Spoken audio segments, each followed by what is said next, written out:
is caused by Mycobacterium leprae. Keeping with our Mycobacterium in the Wild West themes, this sketch will take place at an old western jailhouse in Armadillo County. And we've titled it, The Good, the Bad, and the Lion-Faced. Okay, let's start with some general characteristics. You'll notice that there's snow on the ground and icicles on the buildings because our scene's taking place in wintertime. And the reason we have it taking place in winter is because leprae thrives in cool temperatures. And you'll see later this gives it a predilection for the extremities of the body. But we'll talk more about that when we talk about clinical presentation. Since leprae is a type of Mycobacterium, this means that it shares some of the same characteristics with tuberculosis. And mainly, that's that it's an acid-fast bacteria. So this, of course, means that we're going to bring in our acid-fast gunslinger to the scene. And just as a quick review, the tassels on his cloak and chaps are to represent the mycolic acids, which are made up of waxy chains and are responsible for taking up the acid-fast stain. And to remind you that this acid-fast stain is comprised of carbonyl fuchsin, you should remember that our gunslinger slings a fuchsia-colored gun. And to wrap up the general bacterial characteristics, an important aspect of leprae that you should definitely know is its reservoir. In the US, the reservoir is actually the armadillo. Pretty random. I did mention, though, that we were in Armadillo County, and this is the Armadillo County Jail. To drive it in further, we're going to draw a little armadillo down here in the front, and his name's Hansen. Why? You may also hear leprosy being referred to as Hansen's disease. And in some parts of the US, it's even referred to as bop-a-dooba-dop disease. Okay, now let's move on to clinical presentations. It's actually somewhat tricky because Mycobacterium leprae really has two separate presentations that are distinctly different in terms of pathogenesis, but also in clinical presentation. And these two forms are called tuberculoid and lepromatous leprosy. So this is what we've done for you. We've divided the jail into two separate jail cells. And we'll start on the left with jail cell 1. And here we're going to discuss the tuberculoid presentation. Now the number is meant to represent the type of helper T cell that's involved with the immune response to infection. So jail cell 1 is for Th1 cells, which promote cell-mediated immunity. So with the strong Th1 response, the body can contain the bacteria within macrophages. So how can we portray this? Remember, in past drawings we used cages or bars to represent being inside macrophages. So we'll do the same thing here and have a prisoner behind bars on the Th1 side. And this represents macrophages engulfing the bacteria as in cell-mediated immunity. And symptoms of an infection controlled with cell-mediated immunity are relatively mild. And the main symptom you'll see in this type of leprosy is this well-demarcated, hairless, hypoaesthetic skin plaque. And to portray this, we've given our prisoner a well-demarcated bald spot on the top of his head. But just remember, this can occur anywhere around the body, not just on the scalp. Obviously, not all bald people have leprosy, so what other clinical findings will clue us into an infection? Well, you can do what's called a Lepramin skin test, which is an intradermal injection of bacterial antigens to test for the presence of an immune reaction. And of course, this is exactly how we screen for TB, which should really help remind you that this form of leprosy is called tuberculoid leprosy. And do you remember what symbol we used to demonstrate the skin test in TB? Yep, a shovel stuck into a mound of dirt, which is meant to look like a needle entering the dermis and the resulting wheal that forms. So we've thrown it in again down here. A positive Lepramin test means that a patient's cell-mediated immune response is intact and able to effectively fight the bacteria. Okay, now that we've talked about the tuberculoid infection, which is generally well controlled, what happens if the body can't fight the infection appropriately? Well, we'll move on to the second side, to jail cell number 2, to demonstrate the lepromatous presentation.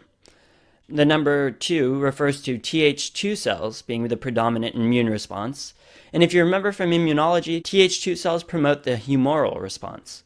And people who get this form of infection have a very weak or non-existent Th1 response, and this really prevents its containment. So we'll symbolize this by having the prisoner in cell block number 2 breaking out and escaping from his cell, or cage, i.e. macrophage cage.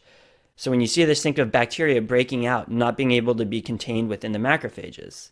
And to really make sure that you remember that this form causes a humoral response, we've made our prisoner laughing as he's escaping.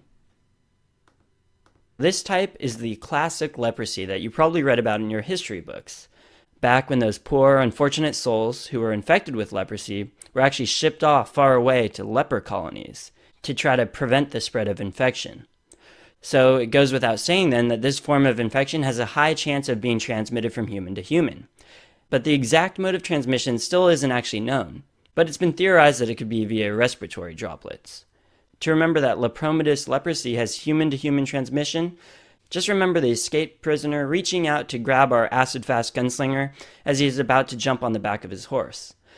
Helps his friend escape from jail, and in return, his buddy gives him leprosy. So now let's get into talking about the symptoms. On our escaped prisoner, you'll notice that he's wearing some long johns, which cover up his extremities completely. And remember how I said that leprae prefers cooler temperatures? Well, the distal parts of our extremities tend to be cooler than our core temperature, so this actually correlates with the presentation of the neuropathy caused by the bacteria. It manifests with a symmetric neuropathy with this glove and stocking pattern. And we've mimicked this stocking glove distribution by adding these gloves and slippers that indicate where the neuropathy typically presents. And the infection also causes these numerous, poorly demarcated raised lesions. And these lesions can actually present all over the body, but most notably on the extensor surfaces. And we'll add some of these characteristic skin lesions to the extensor surfaces of our escapee. But you really shouldn't have to drill this in because it should somewhat be obvious. Extensor surfaces face away from our body, and thus would be cooler. So that makes sense too. And if you biopsy these skin lesions, you'll see large amounts of bacteria. And this is opposite from the tuberculoid leprosy, which, if you biopsied those lesions, there would only be small amounts of bacteria, again because it's pretty contained. Finally, lepromatous leprosy causes profound facial deformity, which includes thickening of the skin, the loss of eyebrows and eyelashes, the collapse of the nose, and formation of nodular earlobes. And together these are so deforming that patients with this feature are said to have leonine faces, because it supposedly makes them look like they have the face of a lion. We'll demonstrate this with our acid-fast gunslinger wearing a bandana with a lion's face painted on it. And that's it for presentations. I would like to mention though that although we discuss Mycobacterium leprae infection in terms of duality, these diseases actually present within a spectrum. However, test questions certainly could test your knowledge of these two opposite ends of the spectrum. Okay, now let's wrap up with treatment. Just like Mycobacterium tuberculosis, leprae requires multi-drug therapy for a long time. Since the two presentations differ so much, they do receive slightly different treatments. For the Th1 dominant infection, or the tuberculoid form, it requires dapsone and rifampin for 6 months. We'll illustrate this with a deputy carrying a rifle. We've added this deputy badge on the wall because deputy sounds kind of like dapsone, so that'll be your cue for that. And of course, he's carrying our reoccurring symbol, the rifampin rifle. Now, these two drugs are also used for the lepromatous form of infection. However, since it's a more severe infection, we actually have to add a third drug for treatment. So on the other side, we have another deputy and another rifle to represent dapsone and rifampin, but we've added a white cloth in the deputy's hand, as if he's surrendering. And we've also added this cloth escape rope. And all of this cloth is to represent the drug clofazimine.